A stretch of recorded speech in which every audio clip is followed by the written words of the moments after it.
Thanks, everyone, and good morning. You missed the excitement when I spilled my latte on my computer 20 minutes ago and it stopped working for a short period of time. I could have been doing hand gestures up here. But anyway, I'm new to ISMB and to AFP and to SIG, or whatever SIG is. And I get very confused by all these abbreviations, but I thought my title here is way too long for this type of meeting because it's not abbreviated. So my real talk is about PAF, Phylogenomic Approaches to Functional Prediction. And so my talk is PAF, AF, SIG, ISMB 2012. And I'm having trouble saying this because my 5-year-old son split open my lip last night playing Star Wars games in the hotel. All right, so I took a picture and posted it to Twitter last night of my lip. So before I get into the talk, I usually run a little bit long or forget to get to my acknowledgement slide. So I'm going to talk about a history of phylogenomic approaches to functional prediction, and this covers my work since graduate school, and there's lots of different people that have been involved. I'll try and mention them as I get along in the talk, and lots of different funding agencies that have supported the work along the way. And again, I will try and represent who did stuff as I talk. So what I'm interested in my lab is what I call the phylogenomics of novelty. And really, I'm interested in this interface between the origins of new functions and the mechanisms by which those functions originate. And overlaying all of this, I need to study the evolution of species because I'm interested in how, whether or not sort of functions originate by convergent evolution or homology, and you need to understand how species relate to each other when you're looking at functions in different organisms. And in the core of all of this, what I really care about is the variation between taxa in how they originate new processes. So for example, some organisms evolve at high rates, have high mutation rates. That sets them up for certain sort of evolvability patterns. Other organisms engage in lateral gene transfer a lot. Some have high rates of recombination, some have low rates of recombination. What are the constraints and biases in a particular organism to how they originate a new function? And because I've been interested in this, I eventually got interested in taking the information about the evolution of function and using it to predict functions for uncharacterized sequences. So if you understand how function originates, you can possibly apply that to making predictions of functions. And that's sort of the history of how I got interested in this. I need an ice pack for my fat lip here. And since I'm sort of obsessed with history, and that's what I'm going to be talking about, I just thought I would mention that a lot of what I'm going to be talking about is phylogeny, using phylogenetic trees in the course of making functional predictions. But what I really mean by this is using evolutionary history. And most of the examples I'm going to give are using a bifurcating phylogenetic tree to represent sort of the simple model of evolution of certain genes or species. But really, evolution is much richer and more complicated in many cases, and you should try and account for the full richness of the history in order to understand evolution and understand how new functions originate and make predictions. So the first thing I'm going to talk about is predicting functions with phylogenetic trees of gene families. And I'm not going to try and say my abbreviation here again as I lisp over it. So I got interested in this originally when I was a grad student working on the evolution of DNA repair processes in Phil Hanawalt's lab at Stanford. And it was at the time when people were starting to use automated sequencing to generate lots of sequence data. There weren't, when I started this, any genomes yet available, although they were soon to come. Most of the data we were looking at was cDNA and EST data that was being generated from various model organisms like yeast and humans, mouse, Arabidopsis, etc. And there was this one family of proteins that many people in the lab and other people interested in DNA repair studied called the SNF2 family of proteins. And this family, homologs, members of this family were involved in a lot of interesting recombination and repair-related functions. And the core of this family, the activity shared by all members of the family that had been studied was DNA-dependent ATPase. There was a really good paper by Per Bork and Eugene Koonin outlining sort of the conserved motifs in this family.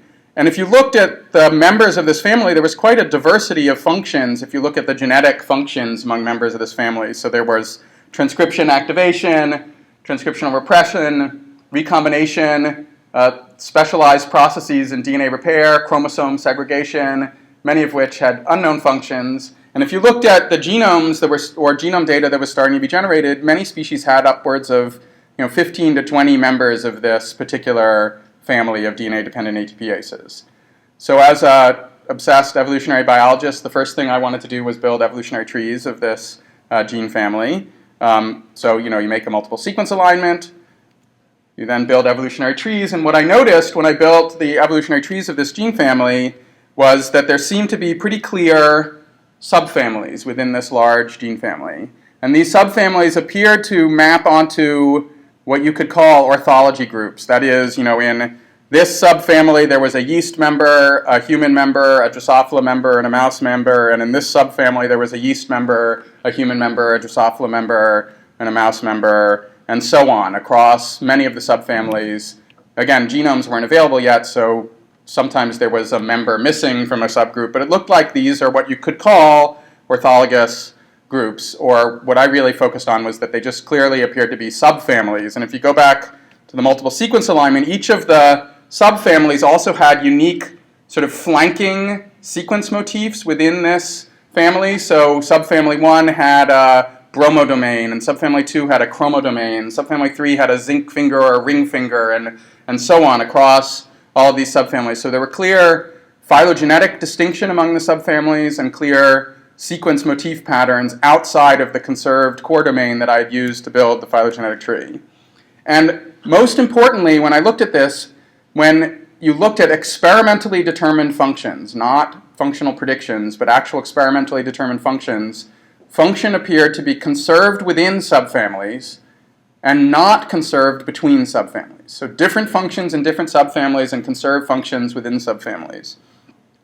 And so this argued to me that you could probably predict the function of genes based upon what subfamily a gene was in. Now this was not, the most strikingly novel conclusion. Lots of people had been trying to classify proteins into families and then subfamilies and use this as some part of functional prediction. And what I was doing was maybe a little bit different, which was I was using explicitly phylogenetic approaches to build the subfamily relationships as opposed to maybe sequence similarity-based approaches or domain pattern approaches. And so I used this for the SNF2 family, and we used it in the lab because people were working on knockouts of the yeast members of this superfamily, and people were looking at human families that had defects in particular members of this family. So this was useful information for interpreting experimental studies to try and understand what was going on in this family. And that's I was on the side working on evolution of DNA repair processes and weird hyperthermophiles and radiation-resistant organisms, and this phylogeny stuff was side bioinformatics training for me or something to that effect. And then TIGR announced the first complete genome sequence of any free-living organism, and I mostly dropped what I was doing and started working on analyzing genome sequence data and looking for DNA repair gene homologs, and I kept badgering everybody who would listen that phylogeny is the best thing in the world. Why are people not using phylogeny more in analysis of functional prediction and protein families? And so a few years later, the complete genome sequence of Helicobacter pylori and actually Escherichia coli 157H7 came out, and Nature asked Rick Myers at the Stanford Human Genome Center, who I was working with a little bit, to write a news and views about these two genomes. And he said, all right, pony up. You've been obsessing about this phylogeny stuff. Give me an example from one of these genomes of where phylogeny is useful in interpreting this data. Otherwise, just shut up. Well, he didn't quite say that, but that is what he meant, probably. And so I scanned through, amazingly, literally the first gene I found had something interesting in the Helicobacter pylori genome.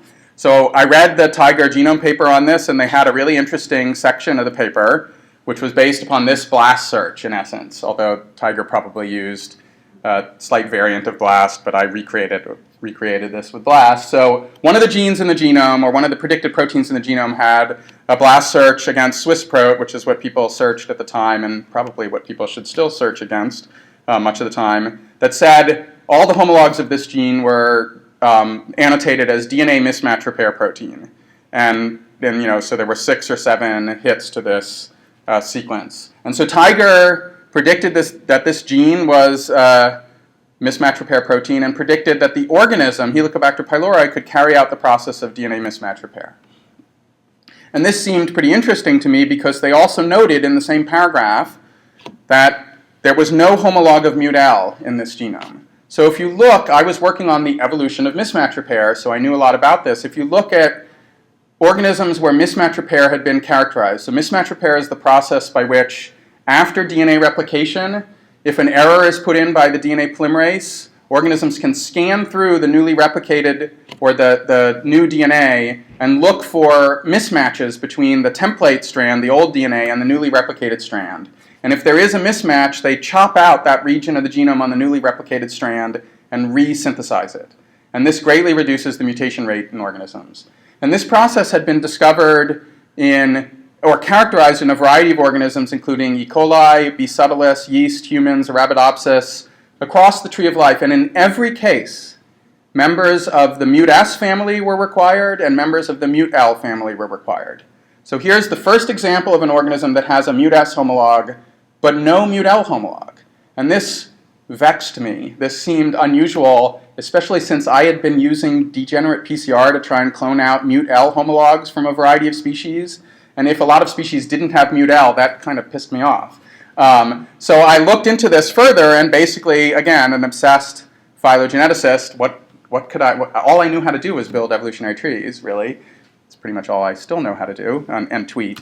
So I downloaded all the homologs of mut-S that were available at the time, built multiple sequence alignment and then an evolutionary tree, and did the same thing that I did with the SNF2 family.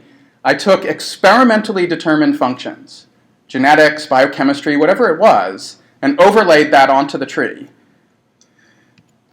So in red are genes that were known to be involved in DNA mismatch repair. And what I discovered, which I had not been very familiar with until I built this tree, was that there were multiple sort of subfamilies of mut-S where the genes in the subfamily that had been experimentally characterized were in fact not involved in mismatch repair. They were involved in meiotic chromosome segregation, for example, in yeast and C. elegans and humans even. And so what was interesting was that there was this group of mut-S homologs, that many of which were involved in mismatch repair, and then these other subgroups that appeared to be sort of conserved functions that were not involved in mismatch repair. The Helicobacter pylori gene is in this subfamily. Not a single member of that subfamily had been experimentally characterized at the time. So if I was to make predictions of function, sure, these genes, this Helicobacter pylori gene is homologous to genes in the mut-S family. But if you subdivide the mut-S family into these subfamilies, none of the close relatives of this gene had been experimentally characterized. And many members of the mut-S family are not involved in mismatch repair. So I would not predict that this gene was involved in mismatch repair based upon that data. It's sort of the phylogeny tells us what not to do, as opposed to what to do. A function was conserved in subfamilies and not conserved between subfamilies. And what I argued at the time was that you could use the phylogenetic tree to help predict the functions of genes and know when not to predict functions of genes. I built a model for the evolutionary history of this gene family, and it appeared that there had been an ancient duplication and then subsequent gene loss of the different paralogous members of this superfamily in different microbial lineages. Interestingly, all of the species that have only a member of this mut-S2 subfamily, none of them had mut-L homologs. The only species that had mut-L homologs always had a member of this sort of conserved mismatch repair family. So there was this correlation between the presence of mut-S and the normal mut-S and the presence of mut-L, and there was no correlation between the presence of the abnormal mut-S and the presence of mut-L. Anyway, to make a long story short, it appears that Helicobacter pylori, in fact, does not have mismatch repair. Its mutation rate is reasonably elevated, and this is important to know if you want to study the evolution and biology of this organism. And so After we sort of did this MUTS analysis, Rick, who was on the board editorial board at Genome Research, got me invited to write this thought piece on phylogenetic functional prediction for genome research, which I did, and I outlined sort of this general approach, which was basically take a sequence, build an evolutionary tree, overlay known experimentally determined functions onto the tree, and then use the patterning of the functions in the tree to predict functions for uncharacterized genes, to use what are called character state reconstruction methods, which have been used in phylogenetics for 100 years, basically, in a variety of ways. Some, only until about the 50s or 60s. In the 50s and 60s, people did mathematical methods to do this, but people have been arguing about this for years, for how to study character evolution. And I was basically saying, treat function as a character, just like morphology was a character, behavior was a character, anything else was a character. There are a lot of reasons why you might want to build a tree as opposed to using sequence similarity. We can talk about this ad nauseum, but one of them was that rates of evolution differ in different branches of organisms, and similarity alone is a misleading representative of the evolutionary history of genes or organisms. Now, you can take this phylogenetic approach to predicting function and apply it to anything. You can apply it to metagenomic data, as we have done with sequences pulled out from environmental samples. I don't know if Kimon's going to talk about this a little bit, but dealing with metagenomic data is a pain. The sequences are fragmented. You don't know exactly where things sit relative to an evolutionary tree, but the general approach can work with any type of sequence data. There are a lot of tools out there that people have developed to try and do this. There's one, pPlacer by Eric Mattson. We've developed one called PhyloSift in my lab, and Kimon and other people here may talk about other methods. And just as an aside, I thought I lied to you here a little bit. I didn't tell you the full history. So I've been obsessed with phylogeny, and the reason I've been obsessed with phylogeny is as an undergraduate, I worked on using ribosomal RNA sequencing of uncultured organisms to identify what that organism was. So you PCR amplify ribosomal RNA genes from an organism or a sample. You sequence them, you build a phylogenetic tree, and you compare your organism in the phylogenetic tree to other organisms in the ribosomal RNA tree. And then if your organism is uncharacterized, you can predict the biology of your uncharacterized organisms by where it sits in an evolutionary tree compared to characterized organisms. Sound familiar? I stole phylotyping. This is just phylotyping for protein functions. This is what Norm Pace and others had been doing for 10, 15 years for studies of uncultured organisms. Now, it turns out because of lateral gene transfer and high rates of evolution, predicting the biology of an organism from where it sits in the ribosomal RNA tree of life is, a little hinky some of the time. It doesn't work perfectly. But the concept is the same. Build an evolutionary tree, compare functions, biology, phenotype, morphology, whatever in the evolutionary tree, and use the patterning of history in the evolutionary tree to predict phenotypes, function, biology of unknowns. That's all I did, was apply this to protein functions as opposed to organisms. Now, I wrote this sort of review paper in Genome Research to outline this method, but very shortly thereafter, I realized that I should have probably been more explicit about how complicated things are for particular families. And so I'm not going to go into all the details of this in the interest of time, but I wrote this tome, this 45-page or so paper on the phylogenomics of DNA repair genes, which outlined how you need to look at each individual family and understand how function evolves in that family in order to then use a phylogenetic or any other approach to predict unknown functions in a family. If functions evolve a lot by convergent evolution, so if you have a protein family and you have lots of different branches in the protein family that are reinventing the same function, using a phylogenetic tree is awkward compared to if function evolves slowly within that phylogenetic tree. And so I used to give talks on this when I worked on DNA repair more, and I'm not going to bore you with the details, where I would outline this approach and go through the evolution of each individual gene family and how they were different. Photolysis operate in one way.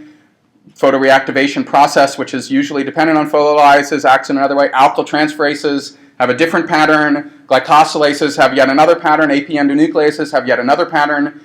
To make predictions for uncharacterized members of these families, you have to understand how each family evolves. and try and take that into account. Now, I have no idea how to automate this. People here talking are going to have a better idea how to automate this. I'm just pointing out that each family is unique. Uracil glycosylases, I mean, I had a slide for every DNA repair function where I would talk about the complexities of its evolution. Now, maybe back in my old history, I didn't know what open access publishing was. No one had read this paper for a long time because it was in mutation research and wasn't available. And I have now deposited it in PubMed Central so people can have access to it. And if you really care about this issue of every gene family being unique, you might want to look at this paper. But I think you probably get this. It makes sense. But automating functional predictions is challenging because of this issue where you really have to take into account each family's flavors in some way in order to make predictions for other members of that family. I don't know how much... you have until 9:30. Yeah. Half an hour. Okay, all right, good. So you have this sort of context. Phylogeny is a useful tool in predicting function. It's a general approach that has been used in biological studies for mostly organismal biology, that is the evolution of species, but it can be applied to the evolution of genes. And again, just like with evolution of species, so for example, if you're interested in whether or not an organism flies, you can make some inferences about where it sits in an evolutionary tree. If it's in the bird sublineage of reptiles, then most of those birds, most of the things in that lineage fly, and so you can probably predict that it's likely to fly unless it's in the one subgroup where the flightless birds, the mostly flightless birds are. Occasionally there are lineages where new flight has been invented in some weird insect group or some weird, other group, but it's pretty rare for mechanized flight to evolve. But there are other types of functions in organisms that evolve all the time, right? The ability to swim has evolved a lot of times in different lineages, the ability to do whatever. You have to understand the context in order to make predictions for organisms and for protein families. And so I think that this is a very powerful tool in characterizing protein families. Again, I've never been in the area of significantly automating things, although I'm interested in it. But other people have done this. Sean Eddy, Stephen Brenner, Kim In have developed methods that can try and take the phylogenetic approach and implement it in a high throughput manner and predict functions for uncharacterized genes. And I think that's great. However, what I want to talk about for a few minutes is that this doesn't work a lot of the time. So the reason I got interested in this was you have a sequence of a new gene. You do some type of similarity search and you pull out homologs of that gene. And of the homologs that you pull out, there are multiple functions among those homologs. How do we sort through those multiple functions? Phylogenetic trees are one helpful approach. But in many cases, you do a similarity search and you find homologs of your gene of interest, and none of them have been experimentally characterized. And that's annoying, but a fact of life. And so, phylogenetic tree is not going to really help you sort through the known functions when there are no known functions. And this approach is not going to be useful, or not as useful in those cases. There are many other approaches, of course, to predicting functions for uncharacterized genes, even when they don't have sequence similarity to anything known. Most of these do not predict a specific biochemical activity for the gene, but they flag the gene as being interesting or unusual or related to some possible role in an organism.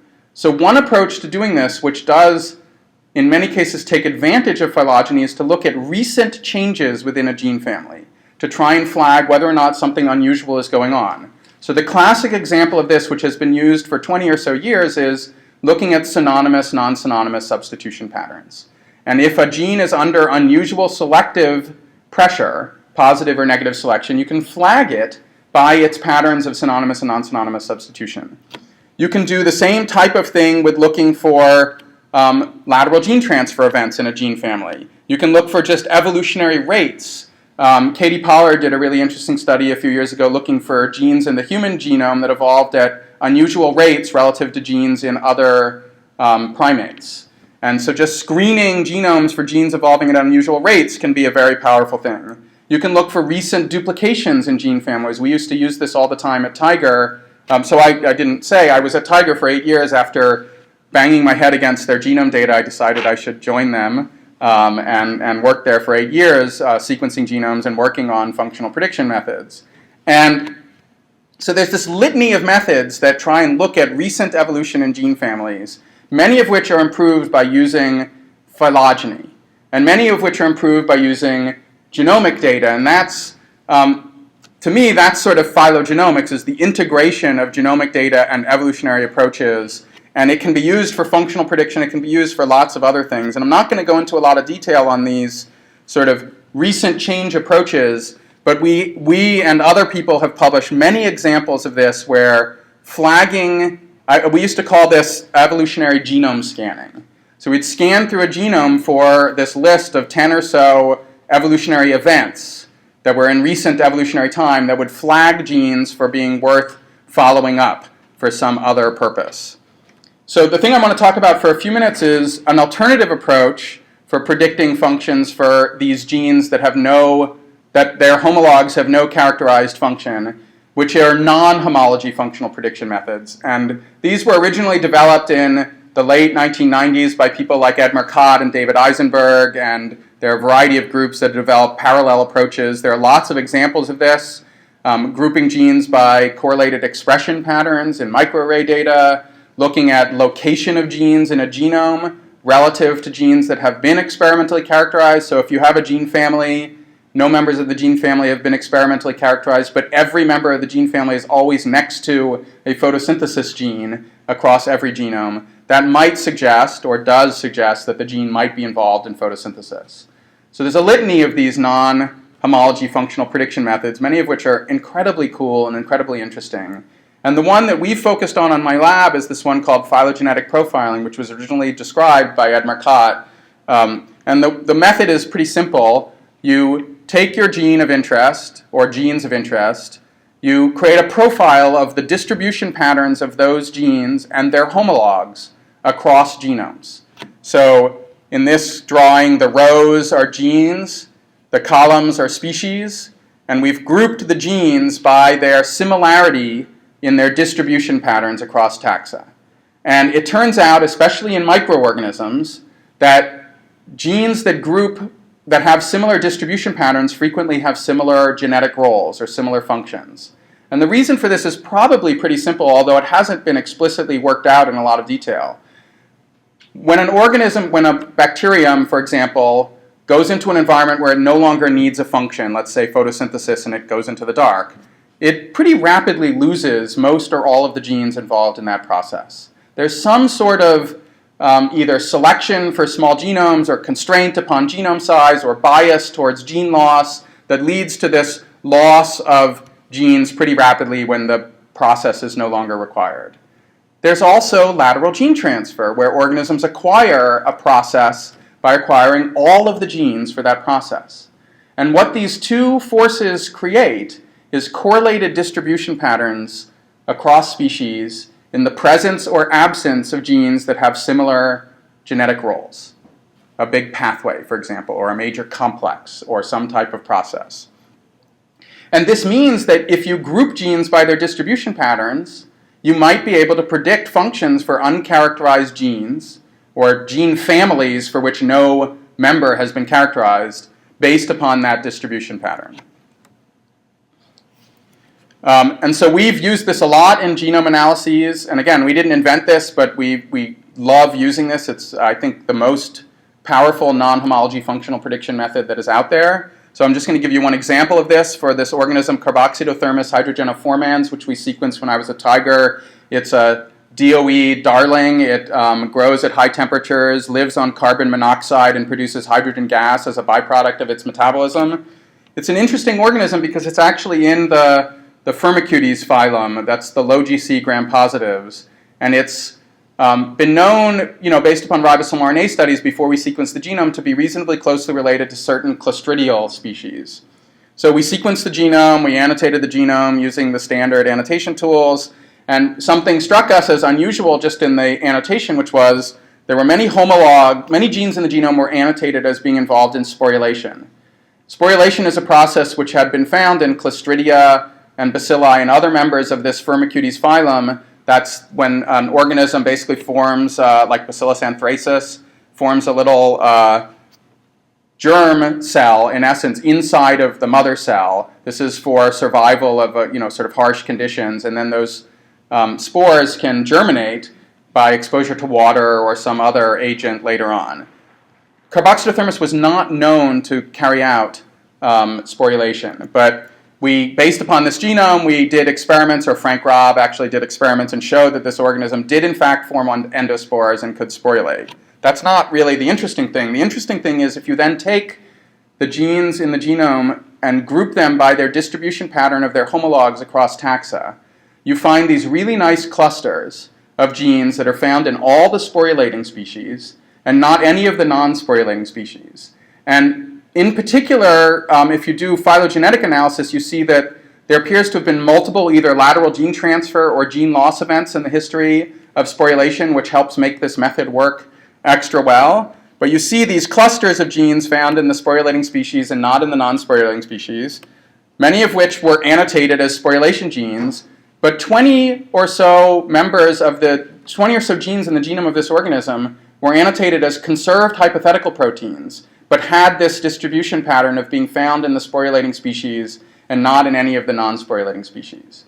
And so we predicted that these genes would be involved in sporulation. And in fact, Rich Lozick and a variety of colleagues who work on model organisms in this group, like Bacillus subtilis, have shown that I think now about 80% of the genes that we predicted were involved in sporulation are in fact involved in sporulation, and I'd be willing to bet that all of them are. So this correlated distribution pattern is a really good way to predict functions, and as we get more and more genome sequences, it's just going to get better if we use it properly.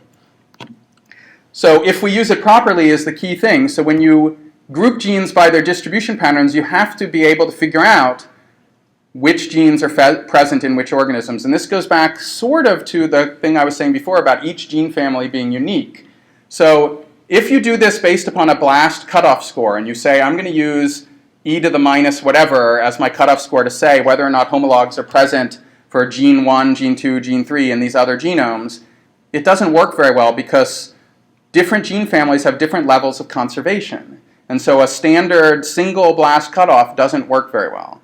And what we found is that it's much better to group genes into subfamilies, call them orthologous groups if you want to, but some type of subfamily, and look at the distribution patterns of subfamilies across genomes, rather than using some simple BLAST cutoff to find out whether or not a gene and its homologs are present in other organisms. And so again, I really think if you want to discover a lot of novel stuff in the functions of organisms, phylogenetic profiling is going to go insane with the genomes that are coming out. I mean, there was, BGI has announced they're going to do 1 million microbial genome sequences this year, and every person who has a culture collection, with Illumina sequencing, it's about $100 to sequence to deep coverage a bacterial genome right now, and it's just going to go down. So these approaches that rely upon comparative genomics like this are going to get very powerful as we have more and more genomes.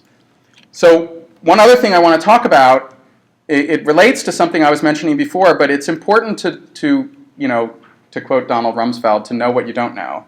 Or I can't even do his quote, it just hurts me. But it's really important in functional prediction studies and in genome analysis to really understand the context of what you're working on and know where lack of knowledge is, as well as where knowledge is. And so I'm going to give a couple of examples of this. The simplest, but probably most important, relates to this series of slides. So in 2002, Phil Hugenholz wrote this really nice paper outlining the phylogeny of Bacterian archaea and where the genome sequences were being determined in the Bacterian archaea. And we had actually noticed this and gotten a grant to correct this gap right at the same time that he had written this paper, but his figures were better than ours, so I always steal his figures.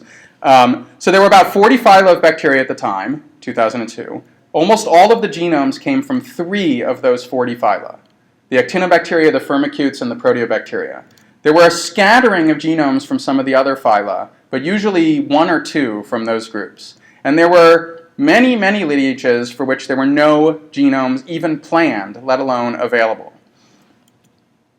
Same trend was true in archaea, the same trend was true in eukaryotes, bless you, the same trend was true in viruses.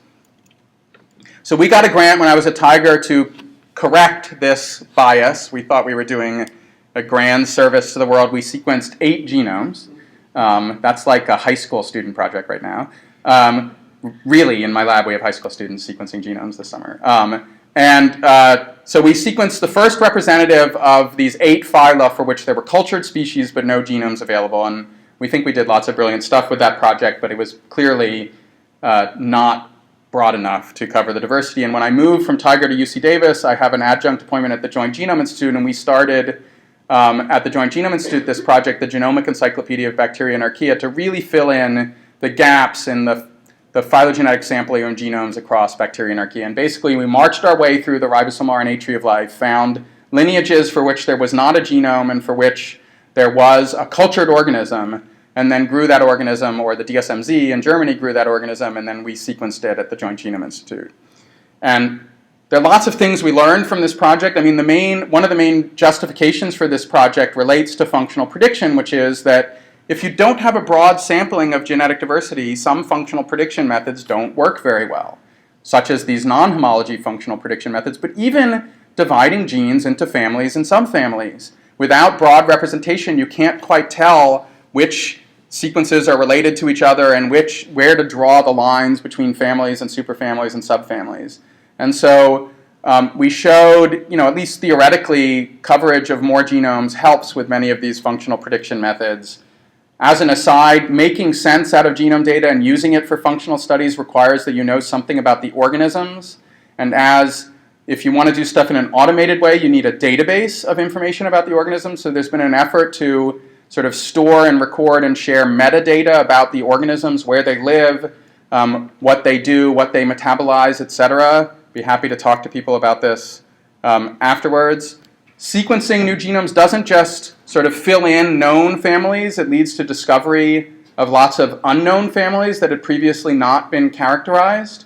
And we received a little bit of criticism when we were initially planning this project because we argued that basically the ribosomal RNA tree of life, so this phylogenetic tree of a single gene across taxa, could be used to identify organisms that were novel phylogenetically. And furthermore, that those organisms that were novel likely had functional novelty encoded within them. And the reason that this was somewhat controversial was that many people had been presenting the argument that lateral gene transfer, in particular in microbes, wipes out the entire signal of vertical evolution of phylogeny. And this seems sort of over the top to some of us, but nevertheless, lateral gene transfer is clearly an important process, and if it occurs at a reasonably high rate, then any function that is invented in lineage number 72 could eventually move to every other lineage on the planet by lateral gene transfer. That would require very high rates of lateral gene transfer and would require organisms to be globally distributed across the planet or migrate at very high rates across the planet. It seemed a little extreme, but it was nevertheless possible.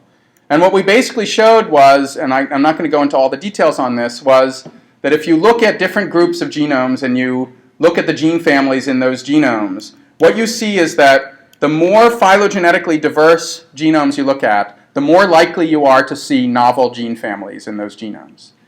In essence, what this means is that whatever lateral gene transfer is going on, it doesn't completely mix the inventions that have happened in one evolutionary branch. So the inventions that happen in one evolutionary branch are traditionally called synapomorphies. It works really well for plants and animals because there isn't a lot of mixing between different lineages. But in bacteria and archaea, there do appear to be synapomorphies. That is, something invented in lineage 1 does not make its way to all the other lineages at an incredibly high rate of evolution. This means that sampling phylogenetic diversity helps you characterize the protein family diversity that exists on the planet. It doesn't mean that lateral gene transfer is not important. It is probably the most important process for ecological adaptations in organisms and many of the interesting processes in evolution. It just means that its rate is not so high that it completely swamps out the signal of these synapomorphies. We also, when we've been doing this project, we have, of course, found protein families that appear to not be detectably homologous to anything in existence, and even with structural modeling, you can't detect similarity of these to any known structures. So at least for a while, these were being submitted to the various structural genomics initiatives to try and solve crystal structures, which of course is another way to help predict general function of proteins. When you can't detect sequence similarity, there may be three-dimensional similarity that would help you predict the function of genes.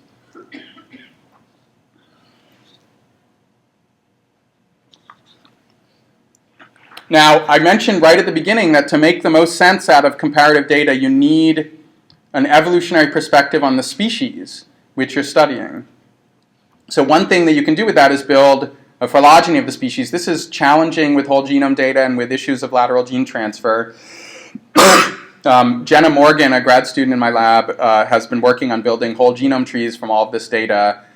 We have a paper that's in review right now on sort of a whole genome tree for 2,000 genomes, and I'd be happy to talk to people about sort of the bells and whistles and problems with doing this. The last thing I want to talk about, though, is yet another aspect of what we don't know. So we didn't have good sampling of genomes, and we went to the cultured organisms and started sampling their genomes. But actually, most of diversity is not in the cultured organism genomes. And you can see this by basically doing a summary of the branch length in evolutionary trees corresponding to different groups. So if you summarize the branch length in an evolutionary tree, that's called PD, or phylogenetic diversity. And if you do this for all of the genomes that have been sequenced, we've just sorted this by the maximum phylogenetic diversity. You come to about 25 units when we originally did this of PD. It doesn't matter what the units are there. Each of the genomes we were adding for this genomic encyclopedia add a lot of phylogenetic diversity. They better, that's how we selected them. If you looked at the time, and this is rapidly disappearing, at all the named cultured organisms of bacteria and archaea, and ask how much phylogenetic diversity do they represent in the ribosomal RNA tree of life, we would need to sample about 5,000 genomes to capture half of that phylogenetic diversity. That's actually completely doable. The Joint Genome Institute and Nikos Kirpides have a project to do the first 1,000 of these, and they're easily going to do, if people can grow them, 5,000 to capture half of the PD of the culture described organisms that are out there. However, most of the phylogenetic diversity of organisms, of microbes, is represented in uncultured organisms. Organisms that have never been grown in the lab, but for which we have ribosomal RNA sequence data that tells us something about the evolutionary history of those organisms. And to capture half of the PD of ribosomal RNA sequences that were curated, full length, and available 3 years ago, we would need about 30,000 genomes from uncultured organisms, which are hard to come by. And since that time, there have been hundreds to thousands of new ribosomal RNA studies published, many of which have billions of ribosomal RNA sequences. The total PD of uncultured organisms on the planet is enormous. We're not even coming close to scratching the surface of this diversity yet in terms of sequencing. There are many approaches that you can use to go about doing this, but we definitely need to go about and sample the genetic diversity to make the most sense out of the sequences that we are trying to study, that we have experimental information about. And then the last thing I want to leave you with is we can sequence the crap out of whatever we want. And it helps with many of these functional prediction methods. But in the end, what we really need for many of these is to go back and do experiments in these novel organisms or of these novel pathways. So if you look at experimental studies across organisms, they are probably even more biased than the genome data. There are, again, at least 40 phyla of bacteria. Most of the experiments are done in those same 3 phyla, and in fact in a narrow group of organisms within those phyla. There are a few studies in other phyla, but most are very poorly studied. And again, the same trend is true in microbial eukaryotes, in archaea, and in viruses. We have a very poor characterization of the true diversity of functions that are out there. So we need experiments from across the tree of life in order to give anchors to all of you who are trying to make automated methods work. If your automated methods are based upon an incredibly narrow sampling of the possible functional diversity that is out there, it doesn't matter what method you use, they're all going to suck. So we really need to do systematic efforts to characterize the true diversity of life if we want to make good predictions of functions for uncharacterized organisms. And I will just leave it at that. And thanks for inviting me here. And I'm really excited that people are continuing to develop automated methods. So I look forward to hearing about all this stuff here.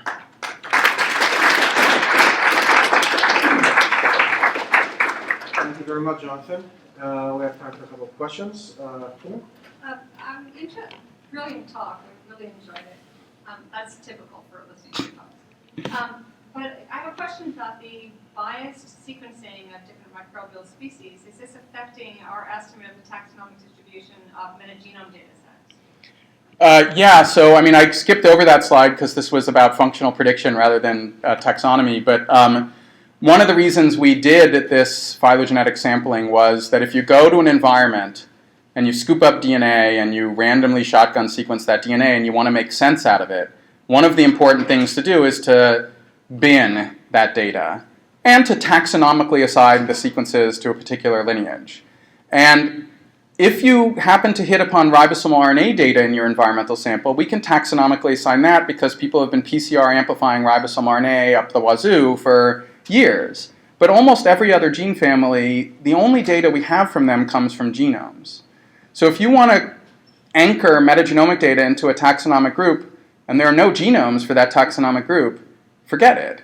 And in fact, if there's one genome for that taxonomic group, forget it too. So we thought that our GEBA, the Genomic Encyclopedia Project, would revolutionize annotating and anchoring metagenomic data.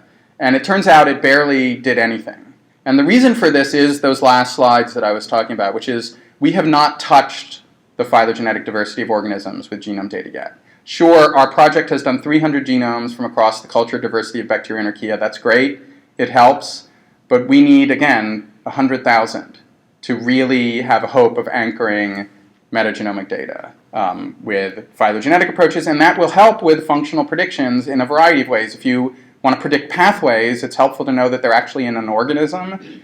An environment isn't a bag of genes. There actually are these compartments called membranes. Anyway, so yeah, I mean, I think that that's critical, and that was one of the justifications for this project. Alex? So you talked about phylogenetic diversity. Is there a similar concept of functional diversity? Yeah. Any estimates of, tiny fraction of functional? Yeah, it's a great question. Many people have looked at this with functional diversity, either by surrogates of function, just like protein family diversity, or actual information about function. We didn't look at it a lot because other people were tackling it. And so for this project, what stunned us really was that despite the efforts to characterize genomically the functional diversity of microbes, I mean, everybody was going after thermophiles and acidophiles and nitrogen-fixing lineages and things that metabolize weird hydrocarbons and things that produce, weird compounds. Function was being tackled, at least at the genomic level. Phylogeny was not. And so we didn't focus a lot on that exact question, and we haven't because phylogeny was this gap in the studies, and I think largely due to this lateral gene transfer issue. People who work on plants and animals have been marching through the phylogeny of plants and animals to sequence genomes. That was the basis for the NHGRI's sequencing of a platypus and a frog and a bird. But for microbes, it just wasn't really being done. So there is lots of stuff out there with functional diversity. We didn't tackle it ourselves. So you, from your talk, had the impression that you think the automated phylogenetic prediction of consumption is not feasible yet because we haven't sampled the diversity out there yet. So do you have an estimation, at what point, or for the example you tried, like give a quantitative measurement, like how much we need until we can develop? Because I'm very motivated to develop an automated pipeline to help you to do this. but I'm just asking you, to what extent is it? Well, I actually think automated phylogenetic-based functional prediction methods work fine right now, as long as they take into account gene family specific variations in evolutionary properties, like the rates of invention of new function or the degree to which function is conserved within a family, and don't try to apply a single metric across all families. The phylogenetic sampling is going to improve our ability to do a lot of this, but it doesn't mean that the current methods aren't actually helpful. They are very powerful, I think. And so what this does is it fills in the richness of first protein family space, which will allow us to sort through the existing known experimentally determined functions in a better manner and make better predictions about those. And it also gives us new groups to go in and target experimentally. This gets back to the question about functional diversity. By combining phylogenetic diversity and functional diversity, we can make targets of, here's a pathway or a set of genes that no one has experimentally characterized. They're present across a large number of taxa in a large number of environments, and they're conserved. They appear to be a pathway, and no one has characterized any member of that pathway. So there have been multiple efforts to try and do this. Rich Roberts is leading this effort to biochemically characterize the novel families of proteins. There are other people trying to genetically characterize the novel functions. The follow-up on this genomic encyclopedia, we're not really doing this, but Adam Arkin and the Joint Genome Institute have been trying to put together an idea of doing genetic knockouts from all the phylogenetic lineages as well, and marching your way through functional genomics of the phylogenetic diversity. So there's a lot that has to be sampled, but I think even with the data we have, if we do smart phylogenetic approaches, we can make sense out of a lot of families that are out there. Okay, we have time for one more question, and then anybody who wants to ask Jonathan something, just phrase it in 140 characters. Yeah. Jerry, please. So Jonathan, on the phylogenetic profiling, let me push you a little bit and say, so this field and all of bioinformatics says more data is better. And on the first pass it is. Yeah. At the same time, we can all bring up cool pictures of nice examples where bang, it worked. Yeah. My own experience being as much a relic as you and actually looking at these things by eye, is that probably 3/4 of the time that we do this, we see strange patterns. And undoubtedly there are multiple functions of bacteria, some we know about, some we don't know about. There's functional convergence of any number of things. Yeah. So I'm curious, what's your feeling as to, are we going to get convergence? How much is it going to help? And how do we, I guess the more data we have, the more we can understand coli, or one species. But a lot of people are expecting that we'll understand everything. Yeah. And my feeling is that we're going to get more questions rather than more answers. So Yeah, I think we're on the curve where we're getting more questions than answers, certainly right now with most of this. With phylogenetic profiling, or even with genetic diversity in general, I mean, we really have not sampled much of anything in terms of sequence data or functional studies. Functional studies are lagging far behind the sequence data. And so, so yes, we have the same result. We get these clusters or patterns, and we say, for model organisms, maybe we can make sense out of it, and for many others, we're like, oh my God, what are we doing? And we're drowning in data in some cases. I think in some of this, it is visualization problems or pulling out information out of massively large data sets that is becoming a challenge, as opposed to maybe the information is there in some cases if you figure out how to pull it out. So we've used this, for example, in a lot of novel organisms that are not sort of model systems, and you can flag a set of genes that appear to be interesting, and we've been collaborating with people that then go in and do experimental characterizations of those groups. So I think for each individual organism, if you are interested in this, the new genomic data helps you sort through information for that organism very well. If you want to say, can we characterize all of the functional pathways that exist on the planet, making use of metagenomic and genomic data, we're just drowning. We have no idea how to interpret. I took out a couple of slides on this. There are new mathematical clustering methods that a lot of people are developing that are trying to do better than sort of hierarchical clustering algorithms for protein binary profiles and things like that, and visualization tools that are helping people visualize those results in some context. I think that that's going to help probably more than new genome data initially, if we can develop better ways to sort through the existing data. The genome data is coming, though, so we might want to figure out ways to help use it because it's so cheap to sequence things. They're going to be hundreds of millions, literally, hundreds of millions of microbial genome sequences in the next few years. So. Okay, thank you very much, Jonathan.